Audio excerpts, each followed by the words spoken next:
It's Laura from STHL. This time we will introduce SMT. Our workshop has a total of 4 SMT lines. Each line will have 2 to 4 sets of placement equipment ranging. Our factory uses Panasonic brand equipment, which is a top-tier brand with high efficiency and high precision. As we can see, the model number of the SMT machine is NPM-D3, and the universal machine is CM212.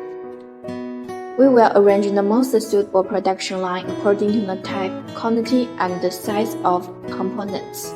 Each SMT machine can be equipped with 20 feeders. The feeders are as the same as arms that mount the component trees and will push the materials one by one in front of gripping arms of the SMT machine.